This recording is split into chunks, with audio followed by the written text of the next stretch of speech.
waa BBC oo idin kala hadlaysa mawjadaha gaagaaban ku FM-da magaalooyinka qaarkood iyo internetka ciwaanka iyagu yahay bbcsomali.com.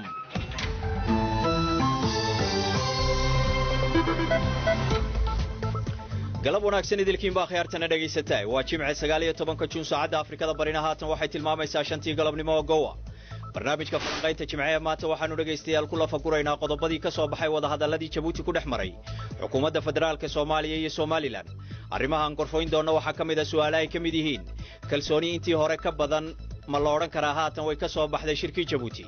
qodobada heshiiskan ka soo baxay iyo kuwii hore waxba badan kuma kala duwana maxaa keenay wax inta dhaafsan in laga wada hadli waayo maxay u hergeli waayeen wixii hore uga soo baxay heshiisyadii hore loo gaaray dhaliisha hakadka hirgalka heshiisyadii hore yaale haatan waxa lagu heshiiyay in la helo cid hirgelintooda damaanad qaadaysa ma la helay haatan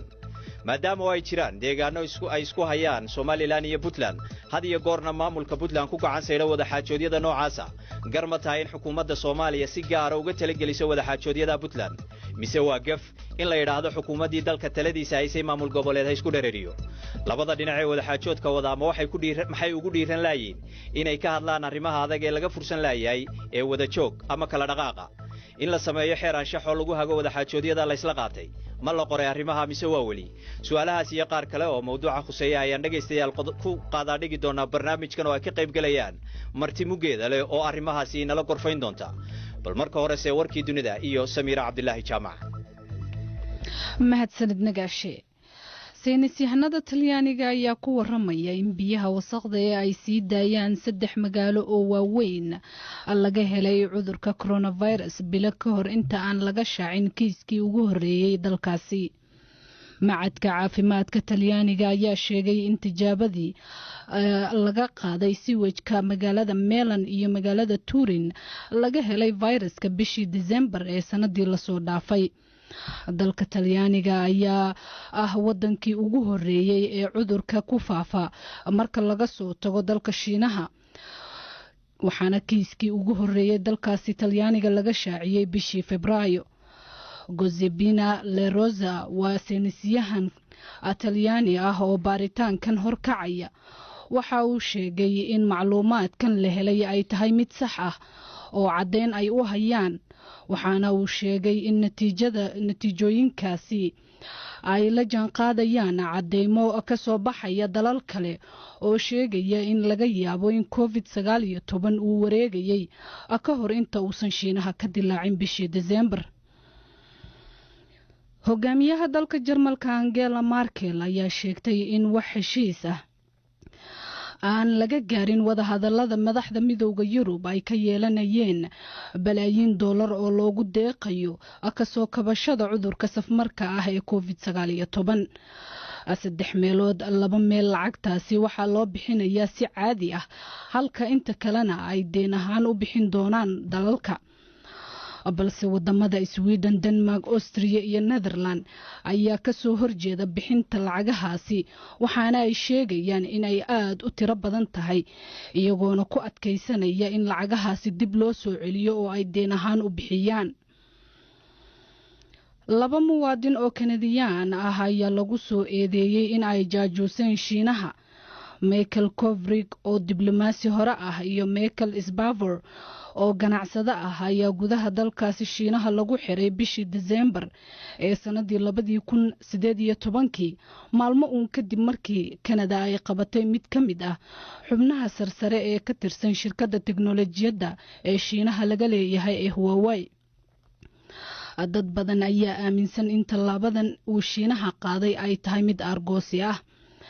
xeer ilaaliyayaasha Shiinaha ayaa sheegaya in raggan ay ku lug leeyihiin basaasnimo isla markaana ay baahiyeen sirta dalkaasi guddiga qaramada midoobe ee ilaalinta hubka nukliyeerka ayaa meel mariyay qaraar ay ugu yeerayaan in Iran ay joojiso beeninta in ay jiraan goobo aan la shaacin oo lagu keydiyo agabka nukliyeerka diblomaasiyiin ka qaybgalaya kulanka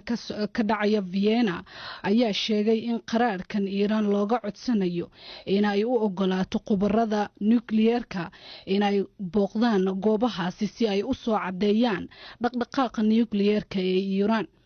iiraan ayaa diidan in la ogolaado xarumahaasi waxaana ay ka digtay in loola yimaado qaraar noocan oo kale ah.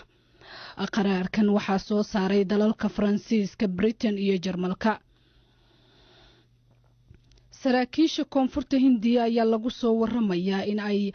bandow 12 maalmood ah ku soo rogeen magaalada Chennai iyo degmooyinka u dhow kadib markii tirada kiisaska cudurka COVID-19 ay kor u kaceen. dadka degan deegaanadaasi ayaa loo ogol yahay in ay bannaanka u soo aadaan oo keliya adeegyada asaasiga ah, waxaana sii furnaan doona dukaamada lagu iibiyo raashinka. ugu dambeyn in ka badan 40 tan oo gargaar degdeg ah ayaa u duulaya dalka Yemen si loogu caawiyo dadka ay dagaalada aafeeyeen oo cudurka corona ku sii faafayo. gargaarkan ayaa la gaarsiin doonaa magaalooyinka waaweyn sida Sanca iyo Cadan, waxaana gargaarkan ay isugu jiraan qalab caafimaad iyo daawooyin. warkii caalamkana waa naga inta nagashay. aad iyo aad bay u mahadsantahay Samiira Cabdilaahi Jaamac oo warkii galabnimo inoo marinaysay. taasi hay'adda dhageystayaal u diyaar garooba qaybaha kale barnaamijka. waa tahay dhegeystayaal, sidii aan horeba idin sheegay, qodobada maanta aynu ku gorfaynayno barnaamijka Jimcuhu gebi ahaanba waxa ay ku saabsan yihiin wadaxaajoodkii Soomaaliya iyo Somaliland ku dhex maray dalka Djibouti iyo waxyaabihii ka soo baxay iyo sida ay u hirgeli doonaan. barnaamijka waxaa ka qayb galaya oo arrimahan aan hore u soo sheegnay la gorfayn doona dhegeystayaal Sharmaarke Garaad Saleebaan oo ah xildhibaan ka tirsan baarlamaanka federaalka Soomaaliya oo Muqdisho jooga. ku soo dhawow barnaamijka mudane. waan dhawahay walaal dhammaan salaamaya baada BBC-da waan dhawahay. waxaa kaloo isna ka qayb qaadanaya barnaamijka Axmed Yaasiin Sheekh Cali Anyaanle oo ah gudoomiye ku-xigeenka golaha wakiilada Somaliland oo Hargeysa jooga. Axmed Yaasiin, ku soo dhawow adna barnaamijka mudane. waan dhawahay Axmed, aad baad mahadsantahay. adiga mudan. waxaa kaloo barnaamijka ka qayb qaadanaya dhegeystayaal Cabdirashiid Xaashi oo ka tirsan maxadka daraasaadka ee Heritage oo bal hadda isaguna inala gorfayn doona arrimahan oo ka eegi doona dhanka taxliilinta haddii ay labada oday ee kala aragtidii si isu seegaan, oo isaguna barnaamijka inoogu martay. Cabdirashiid, ku soo dhawow barnaamijka. waan dhawahay, mahadsanid. aad iyo aad baad u mahadsantihiin. waynu gudagelaynaa barnaamijka dhegeystayaal, bal su-aasha ugu horreysa ee aan doonayo in aan saddexda oday mid walba gaarkiisa u weydiiyo oo iyaduna ah su-aal isku mid ah aan ku horreysiiyo Cabdirashiid Xaashiye. Cabdirashiidow, ma la odhan karayaa kulankii ugu dambeeyey ee Djibouti ku qabsoomay waxa ka soo baxay oo ka dhashay kalsooni ka badan intii hore ay labada dhinac isu qabeen? waad mahadsan tahay. runtii kulankaas waa loo baahnaa sababtoo ah wakti fiican bay isku heleen madaxdii sare iyo dadkii khubarada ahaa iyo xataa Djibouti oo dal walaal ah, labada dhinacna kalsooni ay ku qabaan, iyo adduunkii iyo Mareykankii iyo EU iyo meesha joogay oo shirkana runtii lagu weyn ku lahaa, iyo xataa Ethiopia ayaamahan dambe shirkan iskareenaysay iyo Abiy Ahmed in la isku wada yimaado oo la isdhegeysto oo la iscalool ogaado. waa loo baahnaa oo aan dadka loo kala sheekayn ama la istuhumin. marka ugu yaraan waxaan dhihi karaa qof kasta meesha wuxuu ka laabtay asagoo intii uu ogaa ama tuhunsanaa in ka badan ogaaday. marka inkastoo aan anigu arag hadda in break through la sameeyey ama guul weyn shirka laga gaaray oo markii hore wixii la sheegahayay, laakiin waxaan ka wadaa kalsooni intii hore ka badan ma kala soo noqdeen dhan waliba waxay doonaan ama ha lagu heshiiyo ama la isafgaran waaye. kalsoonidu intii hore ma ka korodhay mise way ka yar tahay? su-aashayda jawaabta haddaan sii wato waan jeclaan lahaa dee inaad heshiisyad aan dhamaysto. maxaa la yidhahdaa xog baa la kala kororsaday, laakiin kalsoonida haddii lagu ballamay mar labaad in la kulmo oo welina wakti la qabtay, guddiyaalun la saaray, waa laga dhadhansan karaa in dee kalsooni iyo hawsha in lasii wado in la dareensan yahay. laakiin sidii la sheegayba dee ma ay fududeyn markii u horeysa fooda la iskeliyey bay ahayd. marka overall aniga waxaan arkaa kulan loo baahnaa inuu ahaa. aad baad u mahadsantahay Cabdirashiid. waxaan siinayaa hadalka Sharmaarke Garaad Saleebaan. xildhibaan, adiga siday kula tahay kalsooni intii hore ka badan halkaa ma lagala soo noqdo ma dhisantay mise waa maya? walaal waan qabaa kalsooni fiican in meesha lagala soo noqday labada dhinacba. sida walaalkay Cabdirashiid sheegay, waxaad ka garan kartaa miisaanka wufuudda ka qayb gashay hadday noqoto labada dhinac oo dowladda federaalka ay hogaaminayeen madaxweynihii wasaarihii iyo guddoomiyihii golaha shacabka oo ah saddexda mas-uul ee ugu sarreeya marka waxaad ka fahmi kartaa miisaanka iyo culayska uu lahaa wadahadalkaas iyo in midho dhal ay ka yimaadaan haddana waxaan rajeynaynaa maadaama ay guddiyadii kusoo heshiiyeen in shirarkii lasii socdo oo guddi hoosaadyo loo saaray 15 casho kadib waxaan rajeynaynaa in guddiyadaasi ay wax midho dhal ah ay soo saari doonaan sidoo kale waxaad ka garanaysaa shirkaasi inuu muhiim yahay oo kalsooni ay abuurantay dowladaha kasoo qayb galay oo geeska africa oo etoobiya ugu horeyso iyo walaalaheena jabuuti oo iyaduna shirka martigelinaysay marka waxaan qabaa kalsooni fiican iyo khibrad fiican baa laga soo faa'iiday meeshaas aad baad u mahadsantahay xildhibaan sharmarke xildhibaan axmed yaasiin sheekh cali ayaan isla su-aashaa weydiinayaa axmed yaasiin بسم الله الرحمن الرحيم الحمد لله رب العالمين وصلى الله على سيدنا محمد وعلى اله وصحبه اجمعين ابا والسلام يا بي بي سي dhageystayaasha iyo akhyaartayga la qayb qaadanaysa wada hadalkan iyo doodan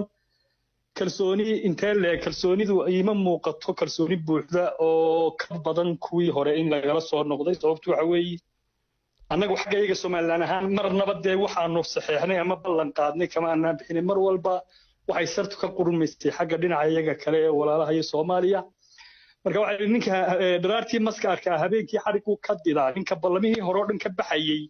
maanta inuu tan fulinayo kalsooni badan oo xaggan lagala soo noqday ima muuqato sababtu waxa weeye qodobo hore lagu heshiiyay baa meesha yaalla qodobadii siday u dhanaayeen Soomaaliya way jibisay oo way ka baxday hal qodob annaga xaggayagan kama aanan bixin marka waan isu kalsoonahay annagu wixii aanu ballan qaadnay inaan fulino laakiin kalsooni kama qabno ay dhinaca kale ku fulin karaan waayo wixii horeba way ka baxeen aad iyo aad baad u mahadsantahay axmed yaasiin sheekh cali ayaanle aynu sii wadna dooda maadaama aad hadalka adigu ugu dambaysay waan kugu bilaabayaa haddana mar kale heshiiskan xataa qodobada ka soo baxay kamay duwanayn kuwii hore wixii ka soo bixi jiray ma isleedahay haatan way hirgelayaan oo kuwii hore sidii ay u fuli waayeen haatan waa laga raysanayaayo wax dhaamaa ka soo bixi doono calal aqal inay hirgalaan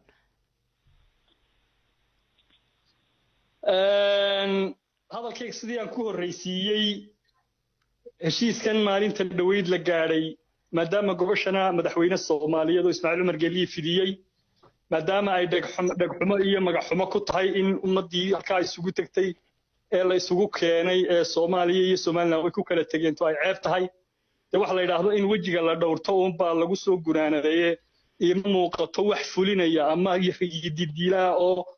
meesha inay heshiiska qodobadani fulayaan ima muuqato anagu haddaan Soomaaliland nahay waxaanu mar walba taagnayn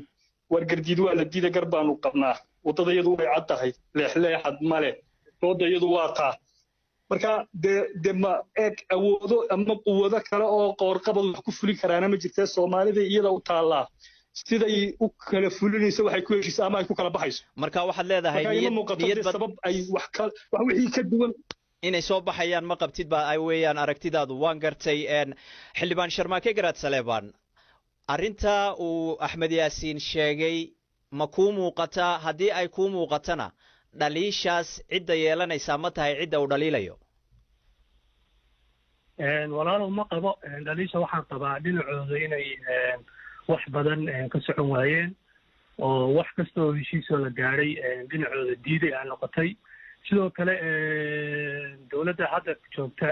gobolada waqooyi waliba waqooyi galbeed ee Soomaaliland la yiraahdo waxaad moodaa waxyaalihii arrimihii masiiriga ahaa inay ka leexleexanayaan oo ay wajahayaan arrimo yaryar oo minor ah oo shakhsiyaad ku saabsan iyagoo inta badan wada hadallada ama heshiisyada noocaasa ku andacoonaya inaan qof ka soo jeeda goboladii waqooyi oo dhammaystiran oo ay ku jirto Soodey Sanaag oo kale iyo Awdal oo kale inay ku andacoonayaan yuusan hebel ka soo qaybgelin iyo yuusan hebel imaanin marka anu waxaan qabaa heshiisyadaasi way socon lahaayeen haddii xagga Somaliland ay iman lahaayeen leadership fiican oo ka fekeraya danaha ummadda Soomaaliyeed iyo danaha shacabkiisa intaba sidaad ogtahay dowladdan hadda joogta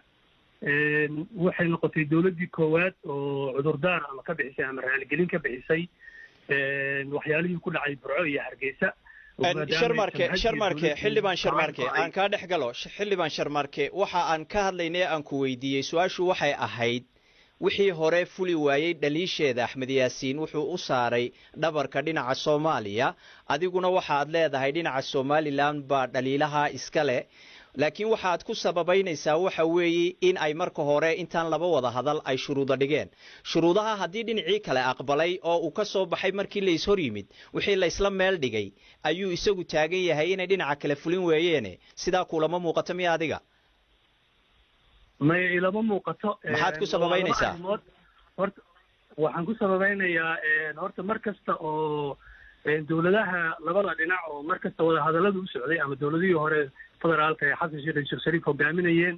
iyo tan hadda joogta iyo maamulada Somaliland ka talinayay horta mar kasta waxaa ka imanayay fakiyo ah doorashooyin inay dhacdhacayeen aan isku waqti ahayn oo ciladuhu halkaa ka imanayeen waxaa kaloo iyaduna jirtay cabashooyin ay cabanayaan dadka SSC khaasatan dhanka dhaqaalaha iyo humanitarianka iyo maalgashiga deegaanada Sool iyo Sanaag oo mucaawinadoodu 100% loo soo mariyo maamulka Somaliland jooga oo aan haba yaraatee 1% ka gaarin dhaqaalaha la siiyo marka runtii waxaan oran karaa Somaliland wali dadkeedu waxay ku haysaa caburin iyo cagajuglayn iyo takoorid marka umalayn maayo xagga federaalka inay ka socon weyday xagga Somaliland ka socon weyday maadaama isbedelo badan ay ka dhaceen dawladda federaalka laftirkeeda iyo xagga maamulka Somaliland aad baad u mahadsantahay xildhibaan Sharmaake su'aalahaagaas iyo midaan ku daraba aan weydiiyo Axmed Yaasiin Sheekh Cali ayaan la oo dhinaca kala Axmed Yaasiin waad maqlaysaa xildhibaan Sharmaake Garaad Saleebaan dhaliisha sida uu dhigaya oo qudhiina idin dhaliilayo laakiin dhaliilihiisa waxaad moodaa inay yara baahsan yihiin idinku miyaydan aqbali karin dhaliilaha uu sheegaya inay wax ka jiraan oo aad diidan tihiin dadkii waddanka idinla lahaa in ay ka qayb galaan arrimahan marka laga hadlayo miyaydan taasi dhaliilahayn waa mahadsan yahay xildhibaanka garaadka waa salaamaya waanad ku mahadsan yahay laakiin beenaale markhaatigiisu nin dhintay gashadaabaa la yidhi qodobaa lagu heshiiyey dowladdii xasan sheekh iyo Axmed Siilaanyo ay ku heshiiyeen Djibouti heshiiskii u dambeeyay la galay waxa kamid ahaa in maamulka hawada maamul si midaysan loo qaybsado waxa kamid ahaa inaan deedaha iyo wixii development ama horumar aan la iska carqaladay waxa muuqato sida cadceedda u cad inay goosteen inay iyagoo ka faa'iideysanaya aqoonsiga caalamiga ay haystaan deeqdii hawada ee lagu heshiiyay ay Muqdisho la fadhiistaan waxa u dambeeyay wasiirka arrimaha dibadda Soomaaliya oo u hanjabayay shirkadda DP World ee maalgelinaysa dekedda Berbera shirkadu waa shirkad ganacsi oo dawlad carabeed leedahay oo maalgelin $500 bilyan $500 bilyan gelinaysa dekedda Berbera waa dhul Soomaaliyeed waa dhul Somaliland leedahay lacagta galaysa waa lacag ajnabiya dhulka ka faa'iideysan doona iyo ummadda ka faa'iideysan doonta ummadda Soomaaliyeed marka horta xikmadima taalo Muqdisho maanta oo waa taa cadaawad baan u hayaa cidii dhaqaalaynaysa Somaliland la baxday haddana midnimo qasabaan ka doonaya horta caqliga Muqdisho iyo madaxdeedii taala waa taa waxaan anagu haynaa qodobadii aanu ku heshiinay sidoodii inay uga wada baxeen dhaliisha uu walaalkay garaad ku sheegayo Sool iyo Sanaag kaga hadlayo waxaan qabaa Somaliland iyadoo isu dhanbay go'aansatay inay madax banaanideed iyo dawladnimadeeda la soo noqoto Soomaalidu waxay tiraahdaa wixii lagu heshiiyay hadduu ceeb keeno calaacal ma keeno deeqaha iyo arrimaha uu garaadku ku hadlayo waxay ila tahay inuu goobjoog hadduu u yahay waa ninkii uba qaadi lahaa waan gartay aan ka dhex galo Axmed Yaasiin haye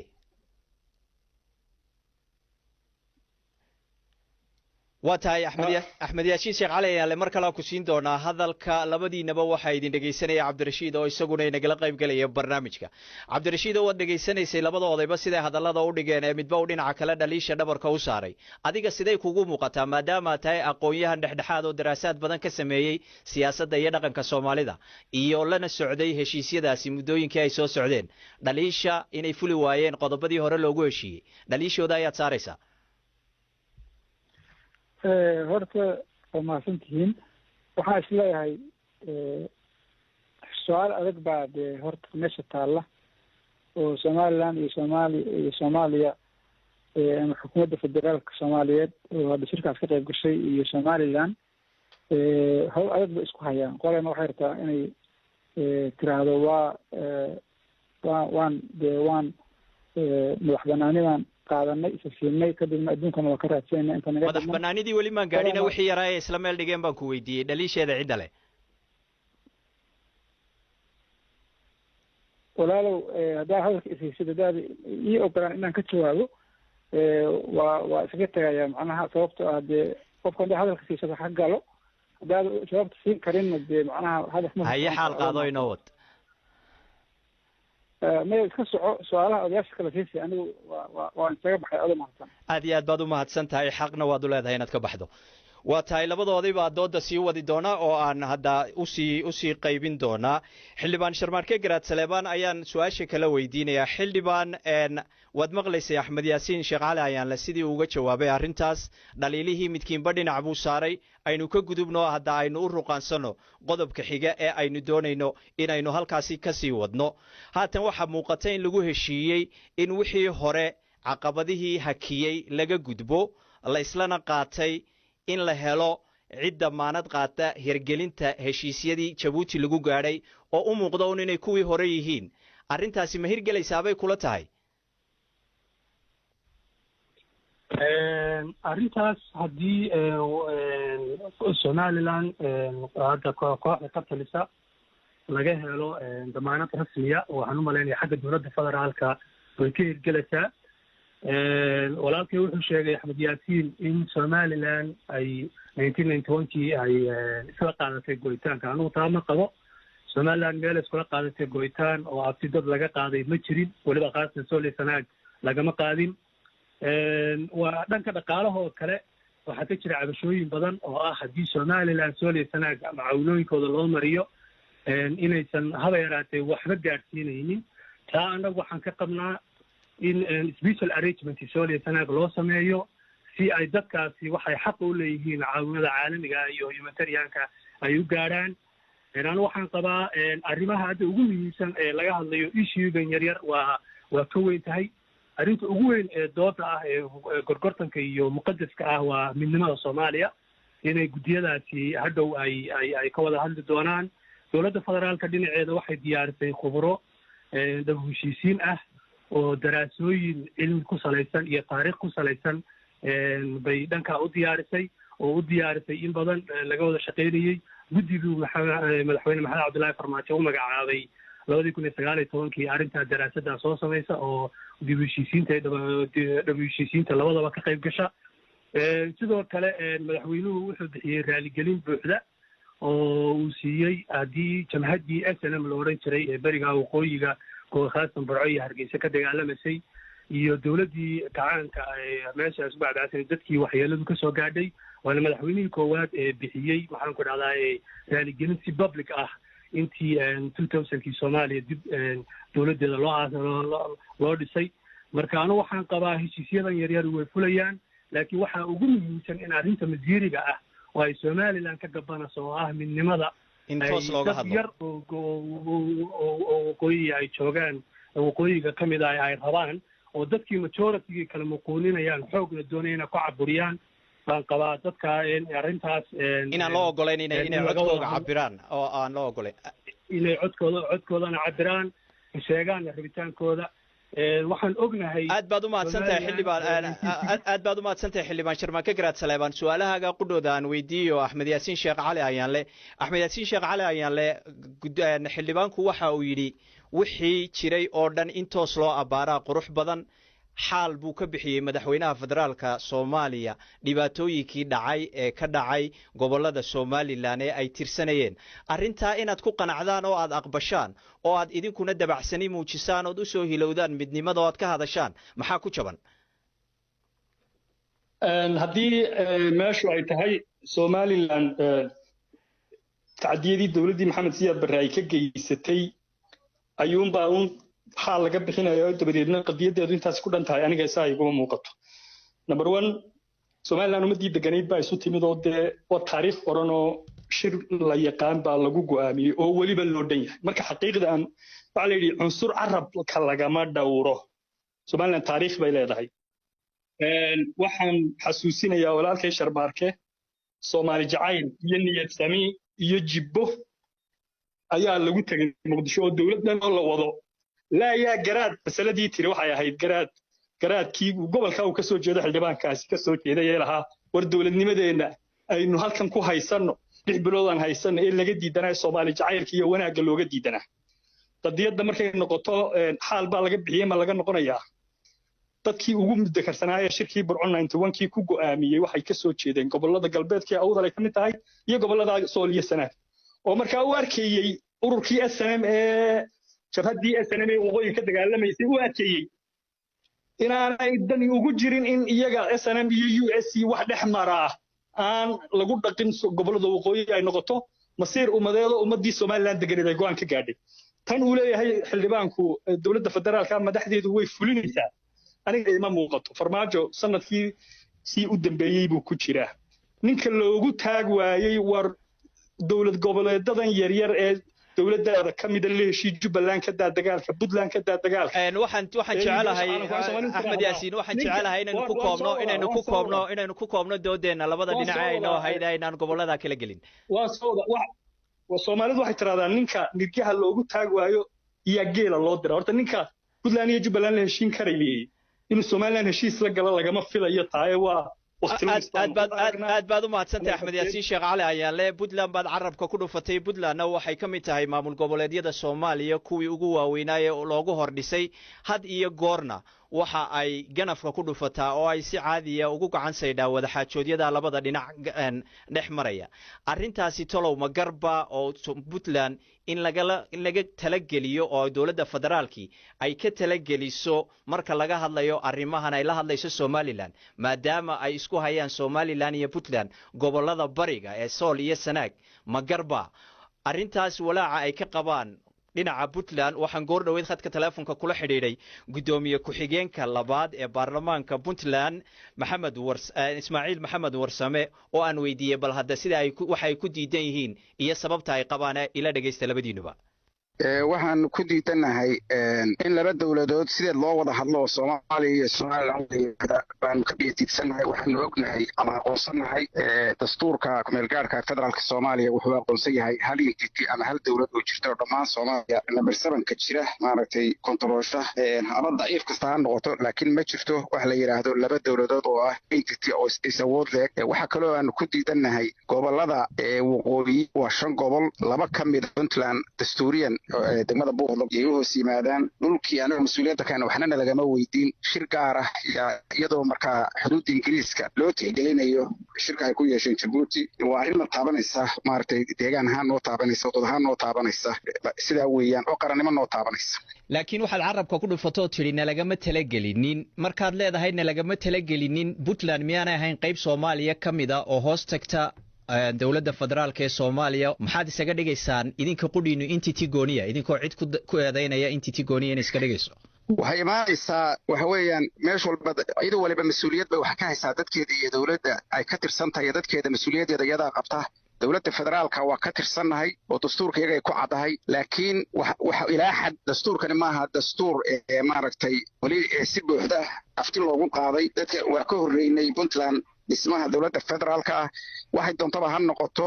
dhulka Sool iyo Sanaag la yiraahdo 3 gobol oo qayb kamid ah waa dastuuriyan Puntland annaga toos noo taabanaysa markii masaalixda Puntland ay taabanayso dastuurka kumeelgaarka baa noo fasaxay inaan qayb ka noqono wax kastaba ha noqotay dibadda ha noqotay ama gudaha ha noqotay haddii aad tidhi dastuurka kumeelgaarkii ma dhammaystirnaa oo dawladda uma siinayo sida hadalkaaga ka dhadhamaysa awood buuxda inay ka hadasho gobolada aad leedahay waanu ku muransannahay dhinaca kale sow adigu haddana marka aad wax doonayso isagii ma soo cuskanaysid oo ma soo xiganaysid halkaa miyaan isasee ka muuqan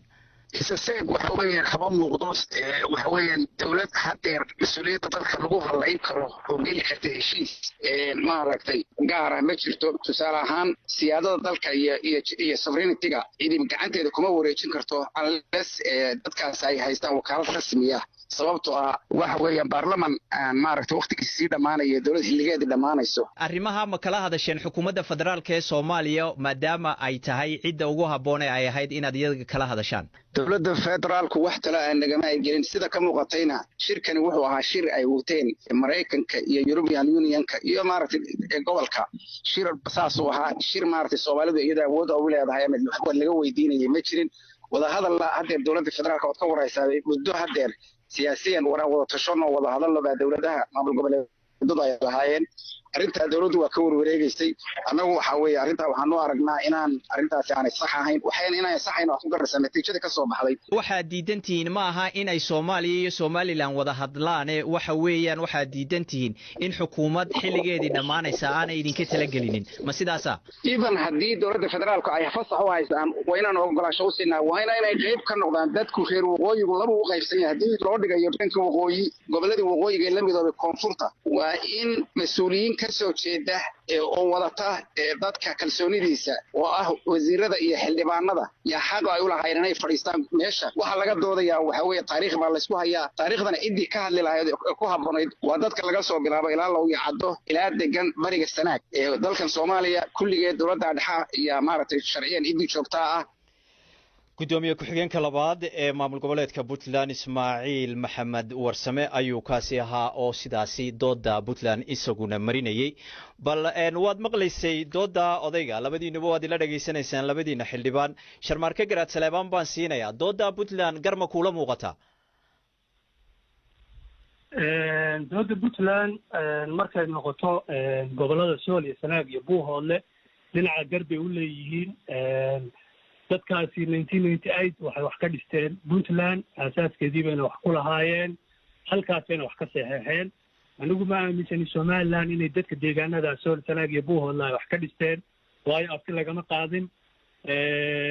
hore waxay u lahaayeen oo u wadaageenna runtii ma jirin hadday qadiyadihii xorriyadda raadinaysay ay tahay waxaa kagama midaysnayn sidoo kale dadka deegaankaasi Somaliland dhibaatay u geysatay oo dagaalkii Kalshaale waad ogeydeen ka dhacay Buuhoodle duleedkeeda dad shacab ah oo dhowr boqol oo qof gaadhay ayaa lagu xasuuqay marka anigu waa la qabaa gudoomiye ku-xigeenka qodobada ka midka uu sheegayo laakiin hal arrin waa laga yaabaa inaan ku kala aragti duwannahay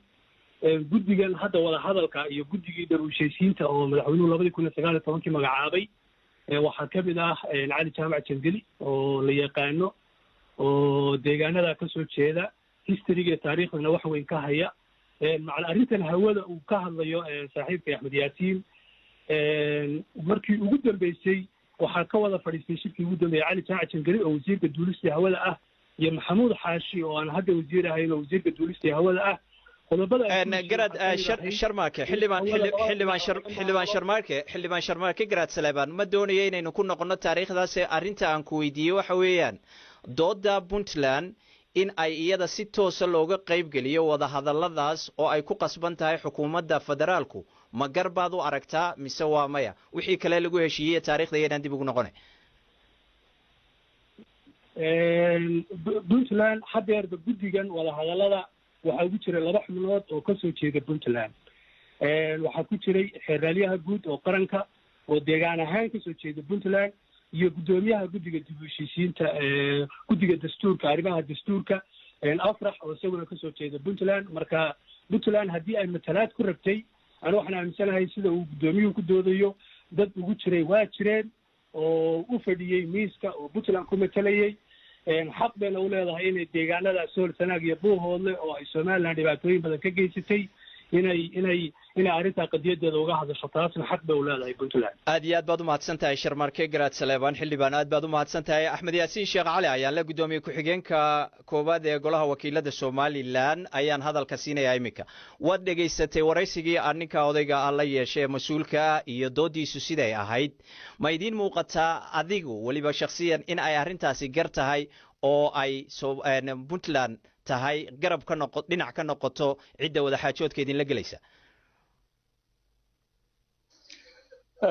horta adduunyadu dee sibay isu calaamadisaayo ay xuduudda u leedahay oo ay u aqoonsan tahay dee intii xuduudda ku jirtaaba inay isir gaara leedahay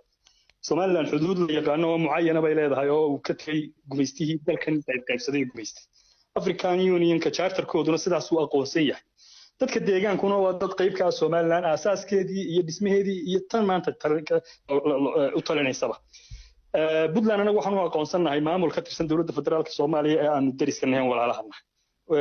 dawladnimada Somaliland dee waa wax buuxiyay shuruudii state looga baahnaa adduunyadu ay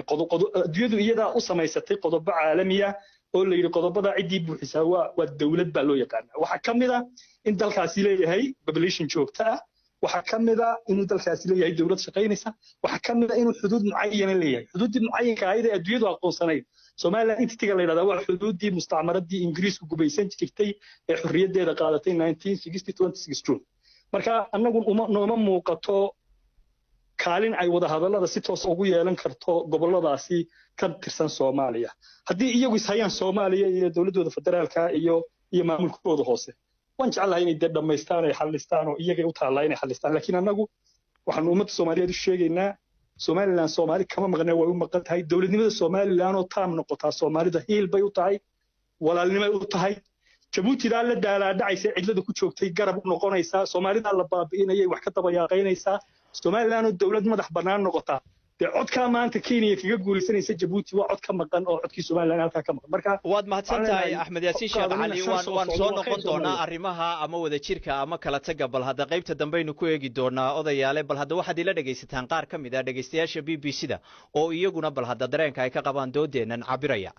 Assalaamu alaykum BBC magacaygu waa Khalid Khadar Cali shirka Djibouti ka dhacay u dhaxeeya Somaliland iyo Soomaaliya aniga aragtida waxay la tahay inuu yahay shir si wanaagsan u bilaabmay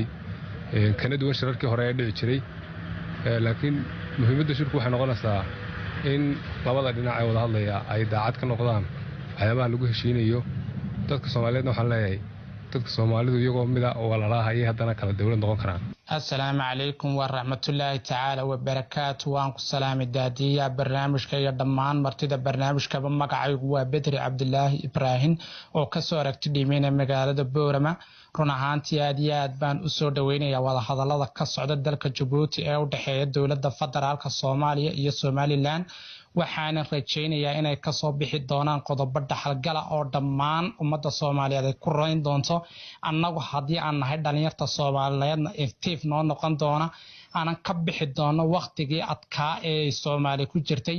aad baad u mahadsantiin BBC magacayga waa Cadaawe Axmed Macali Cali BBC waan salaamay dhammaan ka qaybgalayaasha dooda sida ay ila tahay aniga kulankii Djibouti ka dhacay waxa uu fursad weyn u ahaa runtii Somaliland oo runtii fursad ugu weyn ay heshay waxay ahayd in deeqaha caalamiga ah iyo barnaamijyada horumarineed oo dhan in ay si toos ah ay u soo galaan gacanta Somaliland sidoo kalena hawada Soomaaliya ay wax ka maamusho fursadahaas badan ay runtii ka heshay kulanka Soomaaliyana wax faa'iidaha oo ugu jiray kulankaas ma jirin Somaliland kaliya ayaa fursadaas ay ku ekeed oo ka faa'iideystay waxayna ila tahay aniga labada dhinac marka ay si daacad ah u wada hadlaan oo wax la isku hayo ay abaaraan ayaa guusha la gaari karaa laakiin hadda waxa Assalaamu alaykum warahmatullaahi wabarakaatuh magacaygu waa Cabdiraxmaan Xaaji Maxamuud oo jooga magaalada Muqdisho haddii aan fikradeedii ka dhiibto doodda maanta ee ah shirkii ka dhacay Djibouti una dhaxeeyay Soomaaliya iyo Somaliland runtii waa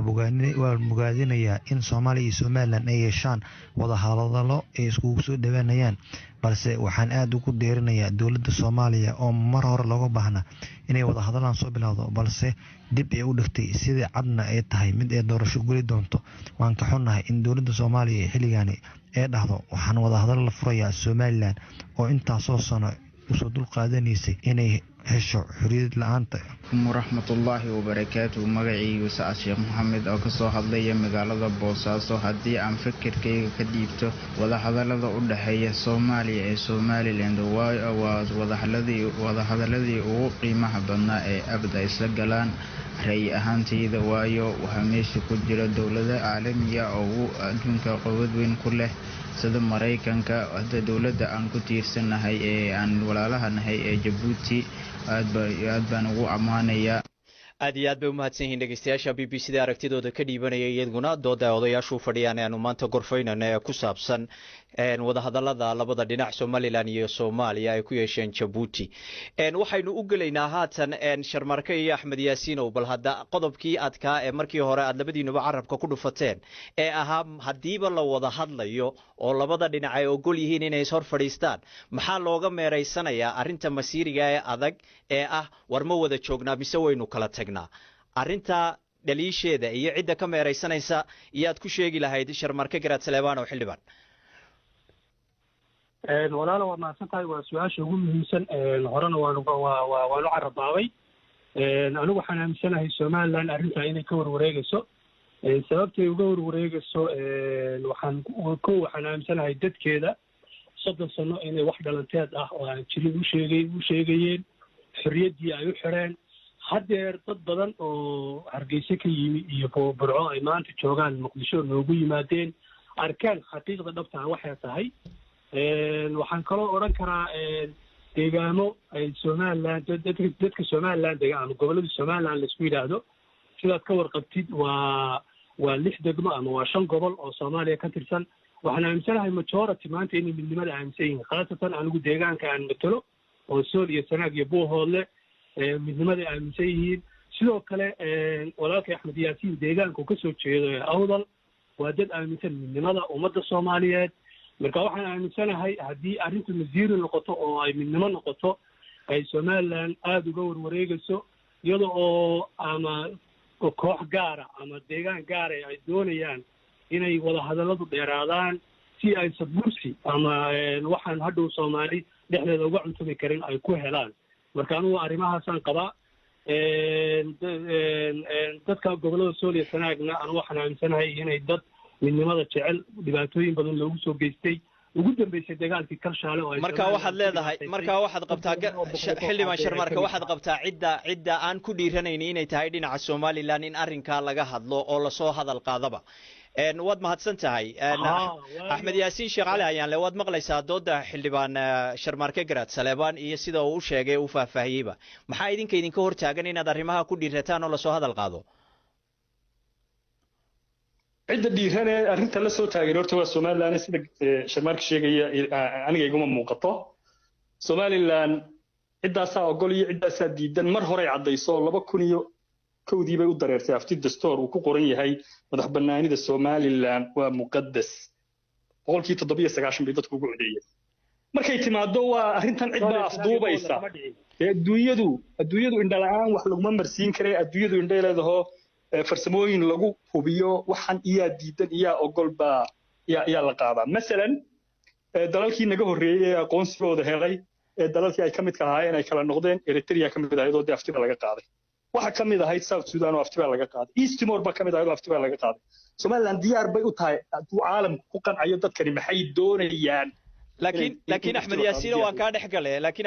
waan ka dhexgalay dood baa jirta ah in aanay gobolada Somaliland ee waliba bariga Sool iyo Sanaag qaybo kamid ah aanay ka dhicin aftida aad sheegaysa marka ma xalaaleynaysaa doodaada arrintaasi Somaliland Sool iyo Sanaag waa dal Somaliland kamid ah gobol Somaliland kamid ah waxaan ku sheegayaa Axmed Nagaashiyow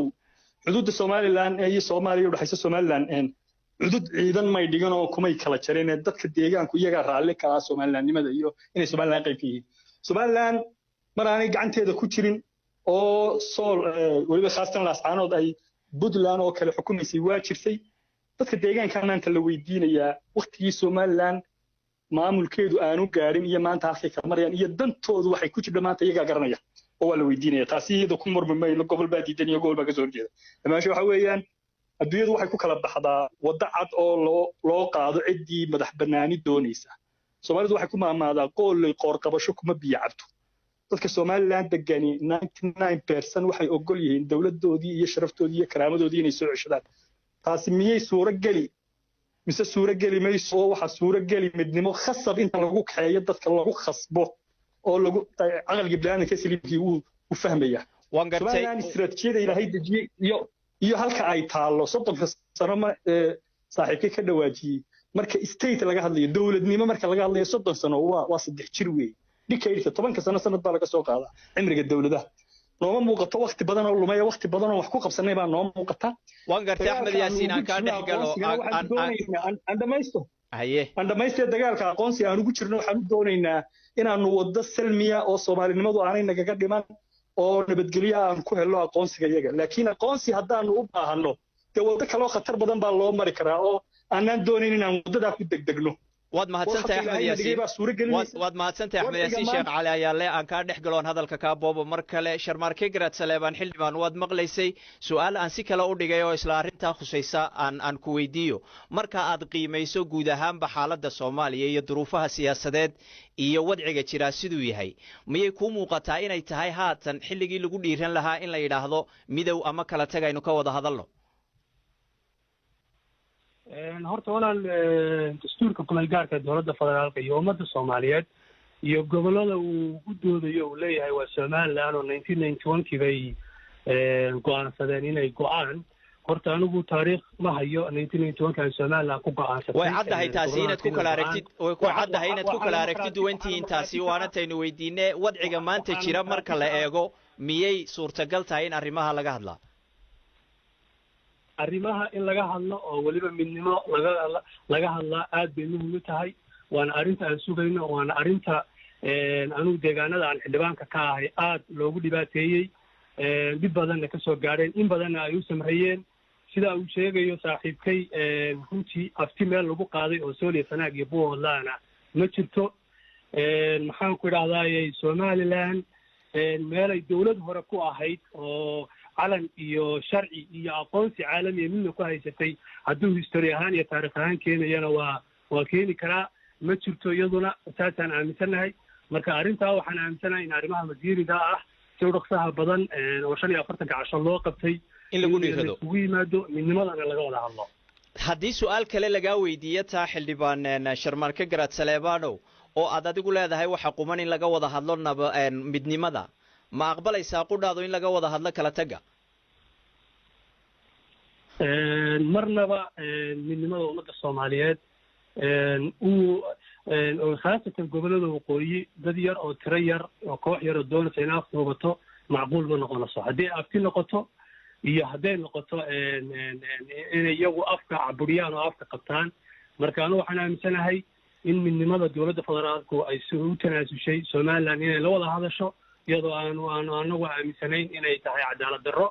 in koox yar lala hadlo markaasaa darteed anigu ogolahay in midnimo laga hadlo wixii ay walaalaha iyaga Burco iyo Hargeysa dega Togdheer iyo waqooyi galbeed ay ku midoobayaan oo midnimada ummadda Soomaaliyeed ka soo raacayaan diyaar baan u nahay in laga wada hadlo aad iyo aad baad u mahadsan tahay xildhibaan Sharmaarke Garaad Saleebaan Axmed Yaasiin Sheekh Cali Ayaale waad maqlaysaa inuu xildhibaan ku leeyahay waxa haboon marka la eego xataa wadciga siyaasiga ee maanta guud ahaan dalka ka jira inay haboon tahay in laga wada hadlo midnimada iyo wada jirka idinku maxaad ku doonaysaan ee aad ku qiimeynaysaa in laga wada hadlo kala taga horta mar labaad aan garaadka xasuusin la yaa garaadan idhaahdo taariikhda waxaa la yidhahdaa ingiriiska kuma amaha historygu isku soo noqnoqdaa 60 sano kadib baynu ka wada hadlaynaa garaadkii oo Muqdisho jooga oona leeyahay maanta la yaa garaad horta taasaa kuugu filan inaan taariikh iyo dowladnimadii Somaliland iyo aqoonsigeedii iyo madax bannaanideedii iyo wixeediiba aan halkaa kuu dhigo ta kale labaad si kale baladna inaan garaadka wax u xusuusiyo bal wax kale dhacsiiyaan isku daya Somaliland shantii Soomaaliyeed ee midnimada lala doonayay bay ka mid ahayd oo tii Ingiriisku gumaysanayay tii Talyaanigu gumaysanayna waa taa maanta la baabiyay Soomaaliya garaadkiina dhex joogo tii Itoobiya ku jirtayna maanta dastuurka dowladda federaalka Itoobiya qodob baa si cad u qeexaya gobolkii u baahda gobolada federaalka Itoobiya inuu madax bannaanaado xor buu u yahay maalin baa iman doonta garaad dowladdii Soomaali galbeedna cod laga qaado ay madax bannaanaato Djibouti halkan ay dowlad inoo tahay Somaliland halkan ay dowlad ku tahay Soomaaliyada bal maanta godka lagu rido anagu ma arkayno meel lala midoobe taa godka ku jirtaana insha Allah maalinta ka soo bixi doontaayo dalal Soomaaliyeed oo walaala ah oo mid waliba caalankiisa iyo xuduudiisa iyo ciidankiisa leeyahay haddana gowso waraabe guda ka xiriirsan oo hoosta iskala socda oo de board dhiig baa inaga dhaxeeyo dhaqan baa inaga dhaxeeyo diin baa inaga dhaxaysa oo maamulada iyo markaynu midnimadii ku baaba'naye warba laba dal oo walaala oo isbarbar yaala oo Soomaaliyeed oo midba calankiisa iyo aqoonsigiisa iyo dowladnimadiisa aysan aynu dayno annaga waxay nala tahay wax meel gal ah wax maangal ah wax danta Soomaaliyeed ku jirto oo maanta ururka igad majority Soomaali baa ku yeelan markii Soomaaliland aqoonsigeeda hesho waxay noqonaysaa vote baa dunida lagu kala baxaa waan gartay Axmed Yaasiin waan u soo noqon doonaa taas iyo wixii tanaade ka imanaya aragtidaada aad qabto hadiiba la yeelo siday noqonaysee bal aan xildhibaan Sharmaarke Garaad Saleebaan mar kale ku noqdo xildhibaan Sharmaarko waad maqlaysay dooda saaxiibka Axmed Yaasiin sida uu dhigayo adiguna sida kale aad u dhigaysa haddii labada daraf ee aadka u kala fog la joogo ummadiina aad arkayso in ay dad yihiin isku dhaqana isku afa isku diina xalku muxuu noqonayaa bay kula tahay adiga aan labada aragtiyood ay kala fogahayn wada hadalladan hadda ee socdaaba runtii aan u arkaa inay xal noqon doonaan wada hadalladan hadda bilaabmay waxaan aaminsanahay kuwii hore inay wax badan kaga duwan yihiin warmutiyaadkii rasmiga ahaa kii maalinkii dhaweyta soo baxay wuxuu ahaa meeting of miniteski la qaaday oo ay guddiyadu ku wada hadlayeen laakiin warmutiyaadkii rasmiga ahaa dowladda Djibouti oo ku mashquushay xubintii security councilka ee Kenya ay ku tartamayeen baa dib u yara dhigtay marka insha Allah waan ka warsugno horta warmutiyaadka saxda ah oo laga wada hadlay qodobadan hawada iyo amniga iyo dhaqaalaha iyo sidoo kale isdhexgalka bulshada oo ay dowladda federaalka iyo Somaliland oo muusana sidoo carbaabay markuu Hargeysa yimi in la isdhexgalo siyaasiyiin fanaaniin odayaal dhaqameed intuba ay isdhex mari karaan oo bal laga furo dadkan containerka ku jira ee Hargeysa iyo Burco iyo Boorama jooga inay ummadooda Soomaaliyeed iyo walaalahooda ay arkaan bal qaabka ay u fakarayaan iyo bohliyowga ay u qabaan anaan u aaminsanahay marka waxaan qabaa ummadda Soomaaliyeed iyo maanta adduunka oo dhanba geopolitics iyo geoeconomic waxaad moodaa inay socdaan isbahaysiyo midow ah oo la doonayo in wadamo badan iyo qaarado badan la isku dardaro oo ay yeeshaan hal baasaboor iyo hal lacag ay yeeshaan iyo hal cashuur marka iyadoo adduunkiisa u midoobayo maanta in la yiraahdo Soomaaliya oo aynu ognahay geeska Afrika halka kaga taalo in la yiraahdo labaha laga sii kala dhigo runtii wax logic ama aniga xaqiiqatan Sharmaarko hadii dadkayna dhageysanaya xildhibaan Sharmaarko qofkayna dhageysanaya su'aal buu aragtidaada iska weydiin karaya oo oranaysa hadiiba sida aad doonayso inay dadku isdhex socdaan oo aan la kala xidhnaanin la isdhex socdo sida wadamada aad sheegaysay oo xataa isku socodku aan u joogsanin miyaan iyadoo laba la kala yahay saa la isku dhex socon karin qofka ku weydiiyo maxaad ku qancin lahayd walaalow waa taasi dood ma noqonayso oo Soomaaliya adduunka Soomaaliya ula macaamilaan oo one government hal channel oo laga maray leedahay hal magaalo madaxda ay leedahay waa jiraan tabashada ay walaalaheen qabaan waqooyi galbeed iyo togdheer ay qabaan tabashada in laga shaafiyo annaga diyaar u ah annaga hadda u dhibaataysan oo runtii dib ugu haysata oo ciidan deegaanadeedii dul joogaan marka arrintaas annaga diyaar u ah laakiin Soomaaliya in la kala gooyo wadcigan iyo shacabka Soomaaliyeed midna aan u malayn maayo inay cuntamayso aad iyo aad baad u mahadsan tahay Sharmaarke Garaad Saleebaan xildhibaan Axmed Yaasiin Sheekh Cali ayaan la wad maqlaysaa dooda xildhibaanka hadiiba ay sidaa tahay arrintu oo dadkii ay ka garaabayaan dhibtii idin gaadhay haddaad tihiin reer Somaliland oo ay aqbalsan yihiin oo idin qirayaan inaad tihiin dadkii markii horena hilowga iyo midnimada hor socday maxaa ku jaban maanta inaad wixii hore iska ilowdaan oo aad wanaagii halkii ka bilowdaan oo dadkii isku soo duntaan horta midnimo Soomaaliyeed oo Muqdisho iyo Hargeysa ka dhaxaysa hadda midnimadii loo hiloobay ee la doonayay ma ay tahay iska ilowiyada ta kale labaad kala go hadii yani laga naxayo kala go waa ka gaalkacyo maanta yaalay magaaladii gaalkacyo laba madaxweyne leedahay laba dastuur leedahay laba dawladood leedahay laba ciidan leedahay any minute inay isku dhuftaan dagaal ka dhaxaa uu suuragal yahay because of kubadda dastuur iyo dawlad iyo caalan maaha kala go horta waa ka kan waa laba dawladood oo 60 israacay lama hadin waayay israacoodii war bal aynu kala guranana aynu eegno weeyaan anaga doodaya ta kale labaad waxa weeye maanta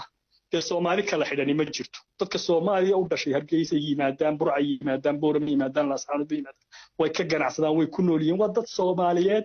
oo dhalasho naga dhaxayso laakiin dad reer Djibouti Soomaaliyeed waxay naga dhaxayeen baa iyagana naga dhaxeeya maaha imanka Djibouti oo aad ogtahay baaxad ahaanteeda iyo dad ahaanteeda iyo dhaqaale ahaanteeda intay leegtahay waa dawlad Soomaaliyeed oo waynu mahadinay marka anaga nooma muuqato maanta meel يعني dhibaato ay ku noqonayso haday Soomaaliland dawladnimadeedu taam noqoto ay dunida ka mid noqoto iyo inta ku yeelato kursigeedii wax aan dheefahayn oo Soomaali ugu jirtaa ma jirto Soomaalinimada ku kori wasdaan soo sheegayo dee waynu waaye aragnay oo waxaynu inoo kala duwanaanaya maamulkii waxa inoo kala duwanaanaya dowladnimadii laakiin dadnimadii way naga dhaxaysaa oo dhalashadii way naga dhaxaysaa oo dhaqaalaha inaga dhaxayo dad Soomaaliyeed dad wax isaasiyeen oo wada nool oo aan sinaba u kala maarmin war laakiin dee waynu ismahadin weyn waynu isla baaba'nay midda kale ummadii Soomaaliyeed ee ku dhaqanayd maxmiyadii Ingiriisku gumaysanayay 60kii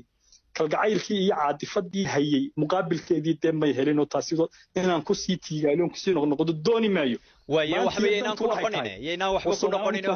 ha ku tiigaalina waxba inaan ku noqonina aan hadalka ka qaato Axmed Yaasiin Sheekh Cali ayaan le gabagabadii barnaamijkeena joognaa midkiinba hadalka in baan siin doonaa waxaan doonayaa bal hadda idinkoo laba oday oo siyaasiyiin oo muxtarama oo Soomaaliya oo laba aragtiyood oo kala duwan qaba in aan bal hadda midkiinba aan dhageysto waxa uu arko xal kama dambaysa ee dadkuna aanay isku sheegayn ee ay ku hagaagayso maslaxadu wada hadalladan soconayaana ay ku guuleysan karaan aragtidiisu siday tahay waxaan ku horeynayaa Sharmarke Garaad Saleebaan xildhibaan sidee kuula muuqataa adiga walaalow aniga waxay la muuqataa wada hadalladan in la sii wado la joogteeyo labada dhinacba dad khubaro leh oo aqoon yahana labada dhinacba loo saaro ajendaha laga wada hadlayana ay noqoto ajendaha masiiriga ah oo ah ummadda Soomaaliyeed waxa ay sugayso waxaan qantaagayso rabitaankoodana ah in runtii arrinta lagu dhiirado waliba khaasatan ay Somaliland oo hadda gudoomiye ku-xigeenku halkan iga maqlayo ay ku dhiiradaan arrinta inay miiska soo saaraan wixii ay gorgortan la yimaadaan runtii waxay macquul oo suurtagal ah loo sameeyo marka anigu waxaan qabaa arrintaas in lagu dhiirado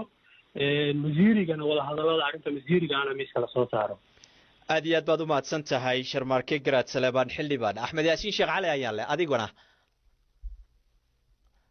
hortaan saaxiibkii waa salaamaya waxa arrinta lagu dhiirado ku celcelinayo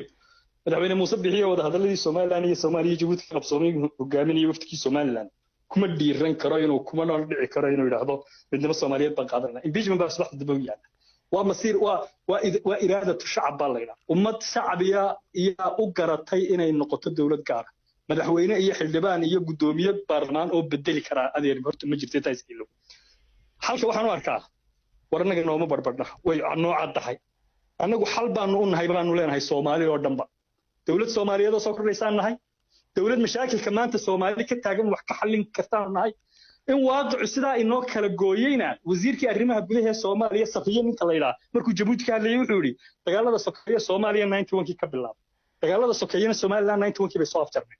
dagaaladii sokeeye state-kii Soomaaliland dadkii deganaa dawladii Maxamed Siyaad Barre ay hubka iskugu dhiibtay isku maadayeen ee dawladii Maxamed Siyaad Barre qaybo ka mid Soomaaliland ay bamgareynaysay waxay soo afjarmeen 91kii baa laga heshiiyo 30 sano heshiis baa lahaa sabriyana wuxuu leeyahay 91 bay noo bilaabeen horta afkoodaanu ku kala tagnaybo de waaqicana kala jaray waana xaqiiqadu siday tahay oo kuma xisaabta yani uguma jirno waa uun daba carar aan caadi ahayn xisaabtaba uguma jirno oo waa ka 91kii uu bilaabmay problem anaga 91kii soo afjarmay waxaan qabaa waa kan uu idinku eg Soomaalidu haddaan maanta intaha laga tuuray waaqica jira Soomaali maanta 20 dawladood baa influence ku leh oo saameyn ku leh oo madaxweynayaashooda soo saar oo siyaasadooda ka taliya oo madax banaani ma haysato maanta Soomaaliya haddaanay lahayn iilka aan nala dhigay walaalahayana hanagu soo biiraan oo hanala galaan iilka oo aanay taasi walaalnimada u fiicnayn ma arkayno aad baad u mahadsantahay Axmed Yaasiin Sheekh Cali ayaan le hadalka waan ka yara dheeraysay intii aan ku siiyay gabagabada aan siiyo xildhibaan Sharmarke Garaad Saleebaan xildhibaan Sharmarke maxaad ku soo gabagabaynaysaa barnaamijkiina waa gabagabe walaalo waxaan ku soo gabagabeynayaa wada hadalladaas labada dhinacba waxaan ku dhiirigelinayaa wada hadalladaas inay bilaabaan sii wadaan baan leeyahay sidoo kale arrimaha masiiriga ah miiska lala yimaado hadday noqoto qodobada laga wada hadlayo ee maynarka ah ee yaryar oo dhanka dhaqaalaha oo kale iyo mucaawidoyinka oo kale adduunka iyo beesha caalamka waxaan u sheegayaa Sool iyo Sanaag iyo Buuhoodle inaysan qaybtooda waxna ka gaarsiin in lagu dhibaateeyo oo hub inta loogu soo iibsado Somaliland ay dib ku samayso mooyaane aysan dheeftii iyo waxay xaq u lahaayeen aysan midna gaarsiinin marka waxaan dowladda federaalka iyo maamulka Somaliland ba leeyahay wada hadallada la sii wado masiirka ummadda Soomaaliyeed iyo rabitaanka ummadda Soomaaliyeed baa runtii ku jira iyo isbedelka adduunka ka jira iyo kan geeska intaba in ummadda soomaaliyeed ay midowdo midnimona qaadato. aad iyo aad baad u mahadsan tahay sharmarke garaad saleebaan. dhegaystayaal barnaamijkii ayaan intaa kusoo gabagabaynaya. waxaa igala qayb gelayay sharmarke garaad saleebaan oo ah xildhibaan ka tirsan baarlamaanka federaalka soomaaliya oo muqdisho jooga, iyo axmed yaasiin sheekh cali ayaanle oo isna gudoomiye ku-xigeenka koowaad ee golaha wakiilada somalilan oo hargeysa jooga. waxaa barnaamijka isna hore uga soo qayb galay hase yeeshee ka cudur daartay cabdirashiid xaashi. sidaas iyo nabadgelyo.